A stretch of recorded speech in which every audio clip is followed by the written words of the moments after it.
Friends, आज हम chapter 16 sustainable management of natural resources पढ़ेंगे। इस चैप्टर में हम different type of natural resources जो हैं उन्हें हम किस तरह से मेंटेन कर सकते हैं ताकि आने वाले फ्यूचर जनरेशन्स को वो सब मिल सकें, उन सब का डिस्कशन करेंगे। साथ ही साथ इनका मैनेजमेंट करना क्यों ज़रूरी हुआ उसके बारे में भी हम डिस्कस करेंगे। हमारा फर्स्ट टॉपिक है pollution in Ganga. Dumping of untreated sewage, excreta, and chemicals from industries increases the toxicity of the water. Ganga river के अंदर सीवेज डंप 100 सिटीज से ज़्यादा उत्तर प्रदेश, बिहार और वेस्ट बंगाल से छोड़ा जाता है, जिसके कारण वहाँ पर डिफरेंट टाइप के बैक्टीरियाज जनरेट होने लग गए, जिससे वहाँ के आसपास की जो फ्लोरा और फ्यूना है वो रिवर सिस्टम में ख़त्म हो गई। This makes it inhabitable for the flora and fauna in the river system. अब इन सबको दूर करने के लिए 1985 में गंगा एक्शन प्लान लॉन्च किया गया ताकि poor quality of the water of river Ganges को ख़त्म किया जा सके। गंगा एक्शन प्लान का पर्पस आसपास होने वाले chemical waste, industrial waste, excreta, इन सबको रिवर सिस्टम में कम करना था। अब 5 important terminologies are classified as: refuse, say no to things that are offered to an individual.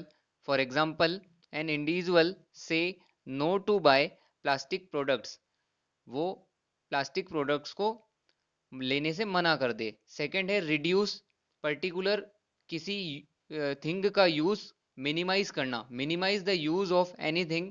For example, minimize the use of electrical appliances, आसपास जो electrical appliances अगर ज़रूरत नहीं है तो चल रहे हैं तो उन्हें बंद किया जा सके, तो उससे हम इलेक्ट्रिसिटी कंजप्शन को रिड्यूस कर सकते हैं। नेक्स्ट है reuse, to use the things again and again is defined as reuse. किसी एक पर्टिकुलर थिंग को दोबारा यूज करना रीयूज की कैटेगरी में आता है। Repurpose, when a particular thing can not be used for a purpose, it can be used for another purpose.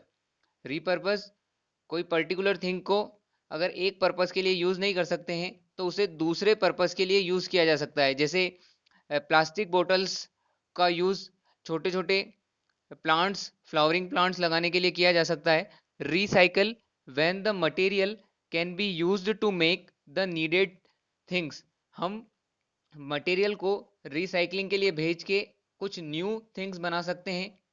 Y do we need to manage our resources?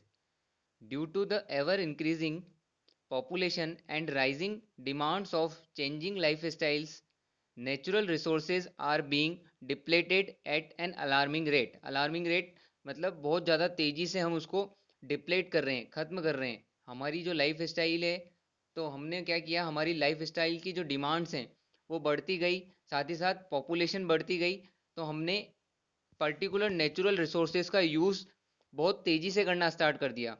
We must ensure judicious use of our natural resources as it is not unlimited.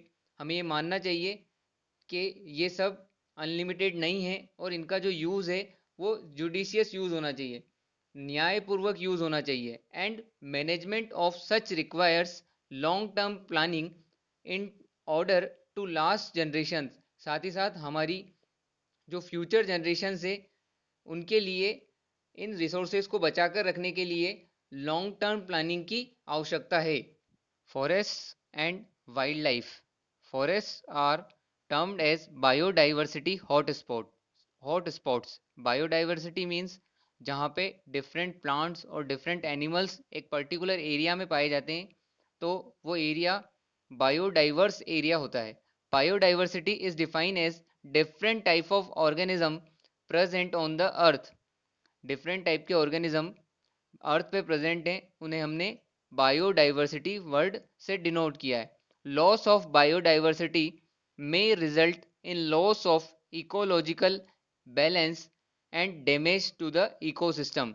अगर हम biodiversity को ख़त्म करते हैं या उसे नुकसान पहुंचाते हैं तो हमारा इकोलॉजिकल बैलेंस जो है उसमें कमी आएगी, साथ ही साथ हमारा इकोसिस्टम डैमेज होगा, इकोसिस्टम के मेंबर्स हमारे डैमेज होने लगेंगे। Stakeholders, a person having interest और concern for something is called as stakeholder. कोई व्यक्ति जो उसमें इंटरेस्ट लेता है या उसके लिए कंसर्न करता है किसी चीज़ के लिए तो वो स्टेक होल्डर कहलाता है। जैसे मैं बोलूँ फॉरेस्ट के स्टेक होल्डर्स क्या कौन कौन हो सकते हैं?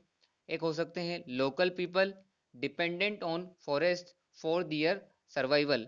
ऐसे लोग जो फॉरेस्ट के आसपास रहते हैं और उस फॉरेस्ट से निकलने वाली थिंग्स पे प्रोडक्ट्स पे डिपेंडेंट होते हैं, वो सारे के सारे लोकल पीपल स्टेक होल्डर्स कहलाते हैं। साथ ही साथ forest department government who owns the land and controls resources, जो कि गवर्नमेंट वहाँ पे अवेलेबल है फॉरेस्ट डिपार्टमेंट की, वो रिसोर्सेज को कंट्रोल करती है, तो वो भी एक प्रकार के स्टेक होल्डर्स हो सकते हैं। Industrialist who use various forest products, different type के forest products like wood, lac industrialist use करते हैं, इसलिए वो भी एक टाइप के स्टेक होल्डर्स हैं। साथ ही साथ वाइल्ड लाइफ एंथुसियास्ट, जो कि फॉरेस्ट को या पर्टिकुलर नेचर को संरक्षित करने के लिए या कंजर्व करने के लिए वर्क करते हैं, इसलिए हम उन्हें भी स्टेक होल्डर्स बोल सकते हैं। इस तरह से हमारे 4 टाइप के स्टेक होल्डर्स हो सकते हैं, एक local people and forest department, industrialist and wild life enthusiast. People intervention in forests.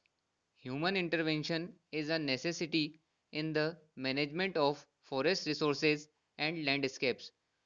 लोगों का हस्तक्षेप उस पर्टिकुलर जगह को बचाने के लिए, फॉरेस्ट रिसोर्सेज को बचाने के लिए आवश्यक है। Resources must be utilized to ensure development while preserving the environment. Resources utilize होने चाहिए डेवलपमेंट के लिए, साथ ही साथ एनवायरनमेंट को प्रिजर्व रखने के लिए, उसे बचा कर रखने के लिए। Benefits must go to the local people to ensure economic growth and conservation takes place simultaneously.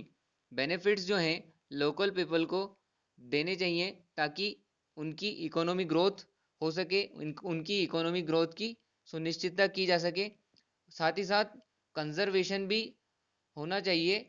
Human intervention का एक एग्जाम्पल था Bishnoi community in Rajasthan Khejri trees in Jodhpur Rajasthan.